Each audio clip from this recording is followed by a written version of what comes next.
Bismillahirrahmanirrahim. Assalamualaikum warahmatullahi wabarakatuh. Salam sejahtera, salam Om Swastiastu, Namo Buddhaya, salam kebajikan. Perkenalkan, nama saya Muhammad Malijaya, NIM 21005502020 dari kelas A Prodi Ilmu Administrasi Negara. Di sini saya akan menjelaskan masalah pendidikan yang terjadi di Indonesia. Pendidikan adalah proses pembelajaran yang merupakan kebutuhan primer yang harus dipenuhi. Dengan adanya pendidikan, maka suatu negara akan bisa maju dan meningkat secara pesat, karena pendidikan itu tonggak kemajuan suatu bangsa. Maka dari itu, suatu bangsa dikatakan maju ketika pendidiknya tertata dengan baik dan melahirkan bibit-bibit yang cerdas, supaya bisa mengembangkan bangsa dan negaranya sendiri. Apabila suatu negara memiliki sistem pendidikan yang masih cacat atau masih memiliki banyak permasalahan, maka harus segera diselesaikan permasalahannya, agar tidak berkepanjangan dan tidak menimbulkan kekacauan akibat masalah pendidikan yang tak kunjung selesai. Banyak faktor dan masalah yang menyebabkan pendidikan di Indonesia tidak bisa berkembang, diantaranya prasarana. Masalah pendidikan di Indonesia yang seringkali dikeluhkan, baik dikeluhkan oleh wali murid, guru, dan muridnya itu sendiri. Tidak dapat dipungkiri dari segi sarana dan prasarana memang kurang memadai, terutama sekolah-sekolah yang ada di pedesaan, pinggiran, dan sekolah yang ada di pelosok. Ini masalah yang klasik dan sudah tidak asing lagi. Namun, seburuk-buruknya sarana dan prasarana yang ada di pinggiran kota dan desa, masih ada masalah pendidikan di Indonesia yang lebih parah.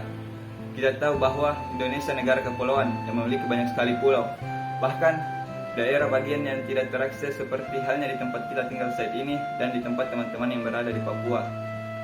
Banyak generasi penerus yang tinggal di kepulauan, mereka tidak hanya terbatas pada sarana dan prasarana saja, tetapi terbatas banyak hal. Misalnya, harus melintasi pulau seberang setiap hari agar bisa masuk sekolah.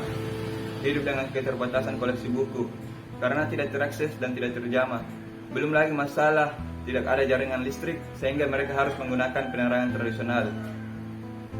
Padahal sekarang sudah era globalisasi, bahkan dunia teknologi yang serba terhubung dengan dunia luar, tetapi masih ada daerah yang belum terjamah di tanah air kita. Sebenarnya dari masalah sarana dan prasarana yang tidak memadai, ini saya ceritakan melalui pendapat saya sendiri. Sejelek-jeleknya prasarana yang sebagian putra-putri rasakan, selama masih ada akses listrik, mereka bahkan bisa mengakses internet dengan bebas, itu sudah lebih baik. Memang ada kekurangan dari pihak pemerintah dalam melaksanakan peran pendidikan, tetapi apakah kita selamanya akan menyalahkan dan menuding? Alangkah baiknya tetap berjalan dan belajar dengan giat meski mengalami keterbatasan, karena keterbatasan sebenarnya bukan sebagai alasan.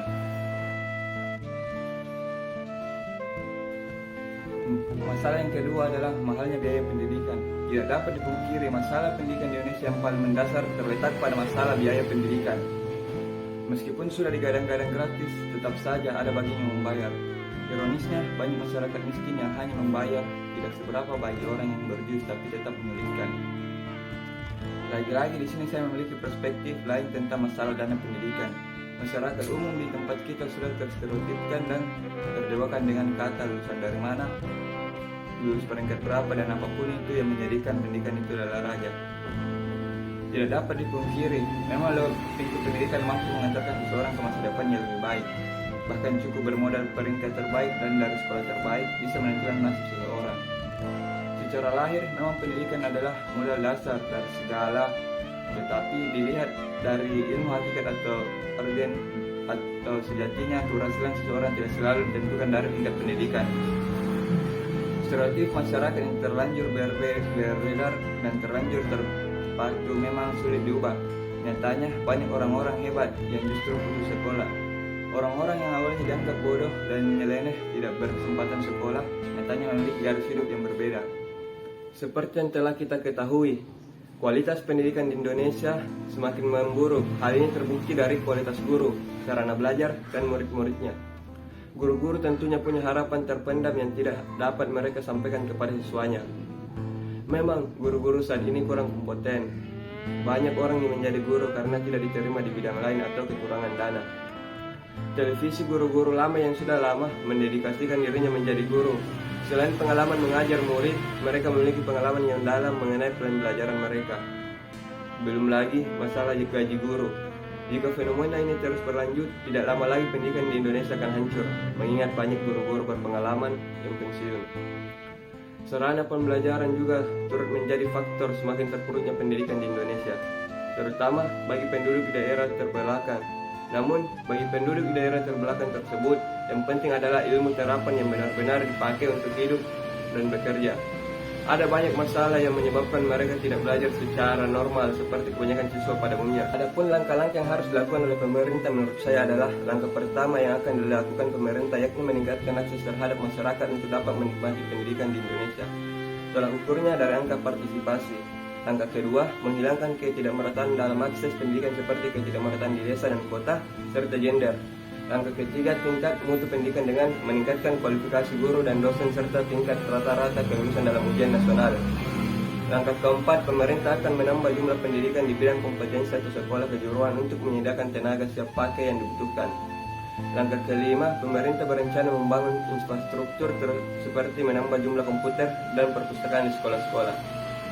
Solusi dari saya untuk permasalahan tersebut secara garis besar yang dapat diberikan yaitu perkembangan dunia di era globalisasi ini memang banyak menuntut perubahan ke sistem pendidikan nasional yang lebih baik, serta mampu bersaing secara sehat dalam segala bidang. Salah satu cara yang harus dilakukan bangsa Indonesia agar tidak semakin ketinggalan dengan negara-negara lain dengan meningkatkan kualitas pendidikannya terlebih dahulu. Dengan meningkatnya kualitas pendidikan berarti sumber daya manusia yang terlahir akan semakin baik dan akan mampu membawa bangsa ini bersaing secara sehat dalam segala bidang di dunia internasional. Solusi lainnya adalah dengan mengubah sistem-sistem sosial yang berkaitan dengan sistem pendidikan, seperti sistem pendidikan yang sangat berkaitan dengan sistem ekonomi.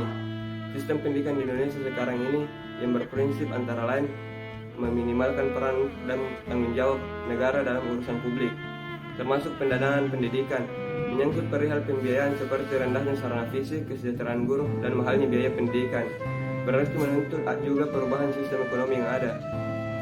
Akan sangat kurang efektif kita menerapkan sistem pendidikan Islam dalam atmosfer sistem ekonomi kapitalis yang kejam.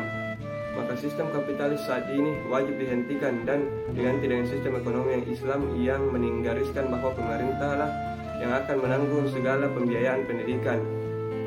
Rendahnya kualitas guru, misalnya di samping diberi solusi peningkatkan kesejahteraan juga diberi solusi dengan membiayai guru melanjutkan ke jenjang pendidikan yang lebih tinggi dan memberikan berbagai pelatihan untuk meningkatkan kualitas guru. Rendahnya prestasi siswa, misalnya diberi solusi dengan meningkatkan kualitas dan kuantitas materi pelajaran bukan dengan meningkatkan jam belajar yang berlebihan. Karena setiap pelajar memiliki kemampuan yang berbeda dan sudah banyak dipenuhi pembelajaran yang di luar sekolah. Tetapi harus juga meningkatkan alat-alat sarana dan prasarana pendidikan dan lain-lain. Harapan dari apa yang saya sudah baca mengenai permasalahan pendidikan di Indonesia yaitu agar pendidikan di Indonesia semakin meningkat dan semakin membaik dengan syarat perubahan dilakukan dari diri sendiri untuk pendidikan Indonesia lebih baik lagi, dan pemerintah tidak hanya merubah suatu sistem begitu saja tetapi harus melihat kondisi siswa-siswi yang menjalankan pendidikan itu sendiri. Sebelum menutup materi yang saya sudah jelaskan tadi, harapan saya kepada pemerintah ke depannya yaitu tolong wujudkan pendidikan gratis, tingkatkan sarana dan prasarana agar teman-teman di pelosok desa dan pelosok Indonesia Timur bisa merasakan yang namanya pendidikan dan bisa mengenal yang namanya huruf. Karena pemerintah yang baik adalah pemerintah yang memperhatikan rakyat kecilnya. Hidup rakyat Indonesia. Sekian dari saya. Assalamualaikum warahmatullahi wabarakatuh.